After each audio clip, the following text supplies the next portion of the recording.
Olá, pessoal. Vamos lá, né? Hoje a gente vai começar a nossa primeira aula do primeiro semestre de 2024. E esse semestre, como eu falei no semestre passado, eu vou gravar as aulas, tá? Assim, eu vou usar um outro programa em vez de usar o Blackboard, eu vou gravar no Google Meets, porque assim eu consigo deixar isso gravado e disponibilizar para vocês. Então vamos começar. Acho que a maioria de vocês me conhece, né? A maioria de vocês já foi meu aluno no semestre passado. Nós vamos agora estudar cálculo diferencial integral 2.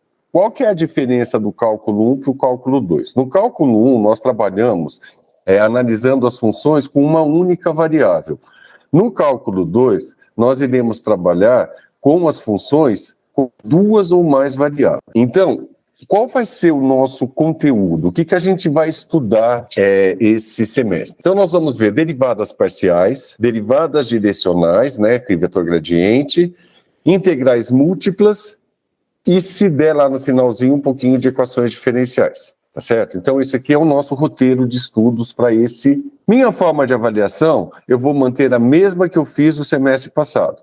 Serão 3 instrumentos. A prova 1, que é aquela prova individual e sem consulta, que vale 5 pontos. E a prova A2, né, a nota A2, né, ou a média A2, que é a avaliação do professor, que eu vou usar 2 instrumentos, uma lista de exercícios e uma prova em dupla, valendo 5 pontos também. Para você ser aprovado, você tem que tirar, no mínimo, 6, tá certo? Gente, agora, a parte importante aqui do curso de cálculo. Gente, a aula única e exclusivamente, ela não é suficiente. Vocês precisam estudar. Eu sugiro que vocês peguem um livro de cálculo 2, tá? Pode ser o livro do Thomas, do Jorge Thomas, que é um livro bom, que eu normalmente utilizo aqui nas minhas aulas, tá bom? Cálculo 2 do Jorge Thomas. Agora, pessoal, o que nós vamos ver, bom, já falei da forma de avaliação, tá, então se eu vou trabalhar com uma função com duas derivadas, qual que é com derivadas parciais, é uma função com duas ou mais variáveis independentes, qual que é a diferença? Agora a minha função não depende de uma única variável, mas de duas, então eu vou ter derivadas parciais, cada uma delas em relação a uma das variáveis que eu estiver analisando. A forma de derivar é muito semelhante à das derivadas ordinárias, então vocês têm que relembrar como que a gente derivava as funções. Eu vou fazer um resuminho bem breve de derivadas, né? A gente já teve essa aula,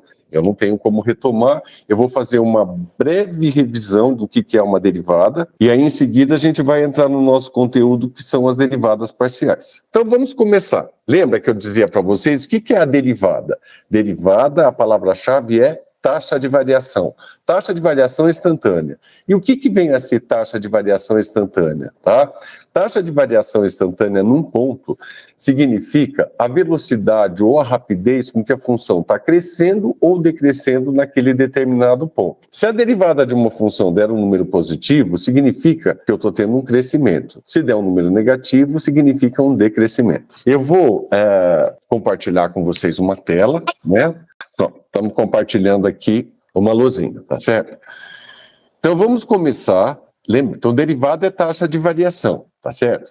Então vamos supor, eu tenho uma função qualquer aqui. Vamos pegar uma função qualquer. F de x é igual a x ao quadrado. Como que eu faço para derivar essa função? Então, olha, eu indico que eu estou derivando usando esse símbolo aqui. Poderia fazer assim também, ó, derivada da função y em relação à variável x. É uma outra anotação. Eu vou usar aqui essa anotação, mas poderia usar essa, que é a mesma coisa.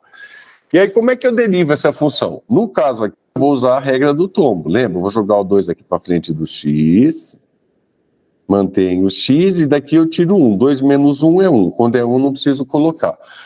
Então, olha, essa função aqui, olha, é a derivada dessa daqui. E para que ela serve mesmo? Para calcular a taxa de variação instantânea da função x ao quadrado em qualquer ponto que me interesse. Então vamos supor que eu quisesse saber qual que é a taxa de variação da função x ao quadrado no ponto 1, por exemplo. Eu vou lá no lugar do x, substituo por 1. 2 vezes 1, 2. Se eu quisesse saber a taxa de variação instantânea no ponto 2, eu vou lá no lugar do x e substituo por 2. 2 vezes 2, 4. Se eu quiser saber a taxa de variação instantânea no ponto 3, no lugar do x eu ponho 3. 2 vezes 3, 6. E assim por diante. Existe uma relação importante aí, né? Deixa eu pegar aqui o GeoGebra, que eu acho que ele está aqui disponível para mim. Bom, eu vou interromper esse compartilhamento aqui para eu pegar um outro, tá? Quero pegar o GeoGebra, que eu quero mostrar para vocês, só para a gente relembrar isso, né? Vou compartilhar, deixa eu ver se ele já está aqui. Então lembra, gente, ó, a função x ao quadrado, aquela que a gente acabou de ver, está aqui a função x ao quadrado. Lembra, tinha uma relação entre a taxa de variação instantânea da função e a reta tangente que toca a função nesse ponto. Então vamos pegar aqui, ó, pegar aqui no ponto 2, por exemplo, ó. Pronto. Então lembra, olha, a reta que toca a função nesse, vou até ampliar aqui, ó. Olha, aqui essa reta tangente, ela está tocando a função nesse ponto. A inclinação da reta tangente, a inclinação dessa reta tangente aqui é numericamente igual à taxa de variação instantânea da função. Lembra disso? Tá? O que é a derivada, então? A derivada nada mais é do que a inclinação da reta tangente que toca a função em qualquer ponto aí, tá vendo? Ó? Posso andar pela função inteira. Ó. Em cada ponto ela tem uma derivada diferente, ó, porque a inclinação da reta vai mudando, ok? Bom, vamos interromper esse compartilhamento e vamos voltar agora para a nossa lousinha virtual aqui. E aí a gente aprendeu algumas técnicas para derivar, não é isso? Vamos recordar algumas rapidamente aqui. Então, por exemplo, eu tinha dado para vocês uma tabela, né? Vou retomar algumas aqui, só para... Então, eu dava uma tabela para vocês, aqui é a função, aqui é a derivada. Então, lembra, se eu tiver uma constante, a derivada de uma constante é zero. Sempre isso. Se eu tiver a função afim, ax mais b, a derivada é o coeficiente angular. Se eu tiver uma função potência, é a variável elevada a um expoente. Eu pego essa variável, jogo aqui para frente, e desse expoente aqui eu tiro 1. Se eu tiver a função e elevado a x, a derivada é o e elevado a x. Se eu tivesse a função, sei lá, seno de x, a derivada é cosseno de x, e assim por diante, né? Vocês tinham lá, vocês têm uma tabela de derivadas, e derivar basta olhar nessa tabela. Então vamos recordar algumas derivadas aqui, ó. Então, por exemplo, o que é uma função constante? Vamos supor que f de x é igual a 8. Isso aqui é uma função constante, não tem variável. A derivada dela é zero. Aqui vamos pegar uma função afim agora. F de x é igual a 3x menos 5. Lembra, a função afim, coeficiente angular. A derivada é o coeficiente angular. É o número que está ligado no x aqui, que é 3. Pegar uma função potência. F de x é igual a x ao cubo. Quero fazer a derivada. Então, esse 3 vem para frente do x, né? 3x, e daqui eu tiro 1. 3 menos 1, 2. Estamos aplicando a essa regrinha aqui, né? Que vocês conhecem aí por regra do tombo. Essa aqui vocês nunca esquecem, né? É o f de x e elevado a x. A derivada é o próprio e elevado a x, não muda. Ah, se eu tivesse a função f de x é igual a seno de x. Quero fazer a derivada. A derivada. Só olhar lá na tabela. A função seno, a derivada é cosseno de x. E assim por diante.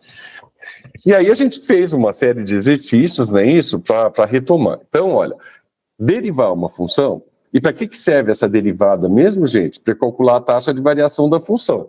Então, essa daqui. Vamos pegar alguns exemplos aqui para vocês verem. Então, olha, nesse caso aqui, ó, a taxa de variação é sempre zero. Tá? Não existe taxa de variação. Aqui a taxa de variação é constante, não tem variável, é sempre 3. Agora, aqui, gente, a partir daqui, olha, sempre que eu mudar o valor do x, muda o valor da taxa de variação instantânea. Por exemplo, se o meu x for 1, então vou lá no lugar do x e vou colocar 1. Vai ficar 3 vezes 1 ao quadrado. 1 ao quadrado é 1 vezes 3, 3. Se eu quiser a taxa de variação no ponto 2, 3 vezes 2 ao quadrado. 2 ao quadrado é 4, vezes 3, 12, e assim por diante. E aqui a mesma coisa, ó. Se eu quisesse a taxa de variação da função no ponto 0. Então, olha, e elevado a x, elevado a 0, desculpa. E elevado a 0. Qualquer número elevado a 0 é 1. E se eu fosse substituir por qualquer número aqui, por exemplo, e elevado à quinta, aí eu colocaria lá na calculadora e elevado à quinta, ele te daria um valor aproximado, né? Cosseno de x, então vamos lá, eu quero saber no ponto 0 também. Então, cosseno de 0, a gente sabe que cosseno de 0 vale 1, e assim por diante. Qualquer valor que você colocar aqui, a hora que você substitui, você acha a taxa de variação instantânea da função. Depois que a gente trabalhou as taxas de variação, depois que a gente aprendeu a usar a tabela, eu ensinei algumas regrinhas para vocês também, que eu acho que vale a pena a gente relembrar, não é isso? Então, era assim, olha. Se eu tiver a soma, a derivada de uma soma ou de uma diferença é igual à soma ou à diferença das suas derivadas. O que isso quer dizer? Vamos pegar um exemplo aqui, ó. Então, se a minha função for 2x mais seno de x, ok? Ó, eu tenho uma soma. Então, se eu quiser fazer a derivada aqui, basta eu derivar cada termo isoladamente. Derivada de 2x é 2, derivada de seno de x é cosseno de x. Tá vendo? Ó, eu derivei cada termo isoladamente. Se aqui fosse um menos, seria a mesma coisa. Uma outra regra importante. Se eu tivesse, né, um produto de duas funções. Então, a derivada de um produto, ela é dada por uma regrinha específica. Derivada da primeira vezes a segunda, mais a primeira vezes a derivada da segunda. Vou pegar um exemplo aqui. Então, vamos fazer o seguinte. Então, vou pegar uma função aqui, ó, sei lá, x ao quadrado vezes e elevado a x. Então, vamos lá, seguindo a regrinha. Derivada da primeira, derivada de x ao quadrado é 2x. Derivada da primeira vezes a segunda, mais, aí eu mantenho a primeira, que é x ao quadrado, vezes a derivada da segunda. A derivada de e elevado a x é o próprio e elevado a x. Lembrando que quando acontece isso aqui, olha, normalmente a gente costuma colocar esse e elevado a x, que é comum aos dois termos, em evidência. Aí eu pego tudo isso aqui e divido por ex, né? Sobra 2x, pego tudo isso aqui e divido por x, sobra x ao quadrado. Então isso aqui é uma outra maneira de eu reescrever. Se eu deixar assim tá errado? Não, não tá errado, né? Mas o mais usual na matemática é usar sempre a forma mais sintética. Então essa é a segunda maneira mais correta da gente deixar isso enunciado dessa forma. Bom, e se eu tivesse, por exemplo, uma divisão de funções? Vamos dividir uma função. Então, eu tinha dito para vocês que a derivada de um quociente ou a derivada de uma divisão também tem uma regrinha específica. É a derivada da primeira vezes a segunda, menos a primeira vezes a derivada da segunda, sobre a segunda ao quadrado. Vou pegar um exemplo aqui. Então, f de x é igual a 2x sobre x mais 1. Quero fazer essa derivada aqui, vou fazer do lado. Então, eu quero derivar isso daqui. Ó. Então, o que eu vou fazer? Ó? Eu chamo de cima de u, chamo de baixo de v. Então, vamos fazer a derivada aqui. Ó. Então, vamos lá. Derivada da primeira, derivada de 2x é 2. Vezes a segunda, que é x mais 1. Menos, aí olha, eu mantenho a primeira é 2x. Eu vou multiplicar pela derivada de x mais 1, derivada de x mais 1 é 1. E tudo isso aqui sobre essa aqui, a segunda v ao quadrado, que é essa daqui, né? X mais 1 ao quadrado. Ok? Bom, feito isso, a gente agora tem que fazer algumas... Vou fazer a distributiva aqui, ó. Fica 2x mais 2 e aqui menos 2x, né? Tudo isso aqui sobre x mais 1 ao quadrado, ó. Dá para cortar esse com esse, então vai sobrar 2 sobre x mais 1 ao quadrado. E está aqui a derivada. Então, essa função aqui, ela vai calcular a taxa de variação dessa daqui, em qualquer ponto onde ela estiver definida. Ah, posso desenvolver isso aqui usando o produto notável? Pode, né? Quadrado do primeiro, mais 2 vezes o primeiro pelo segundo, mais do segundo ao quadrado. Mas não tem necessidade, pode deixar assim, fica mais fácil, tá? A gente usa a derivada para calcular a taxa de variação. Bom, por último, qual foi a outra regrinha importante que a gente aprendeu? Talvez a mais importante delas, que a gente chama de regra da cadeia. Função não está tabelada, aqui que eu vou usar a regra da cadeia, não tem erro, tá? Então, o que diz a regra da cadeia? Derivada de fora multiplicado pela derivada de dentro. Vou pegar um exemplo aqui, vamos pegar uma função. E elevado à raiz de x. Tá? Isso não está tabelado. Eu tenho e elevado a x, mas e elevado à raiz de x eu não tenho tabelado. Então, o primeiro passo, identificar a função de fora, a função de dentro. Ó. Então, a função de fora é o e elevado a alguma coisa. A função de dentro é a raiz de x. E aí, como é que eu derivo isso daqui? Então, ó, repete e elevado à raiz de x, que eu vou multiplicar pela derivada da raiz de x. E lembra, gente, a gente já ensinou como é que é a derivada de raiz de x. É 1 sobre 2 raiz de x. E aí eu posso multiplicar aqui em cima, isso aqui por 1 vai ficar aí elevado à raiz de x sobre 2 raiz de x. Ok?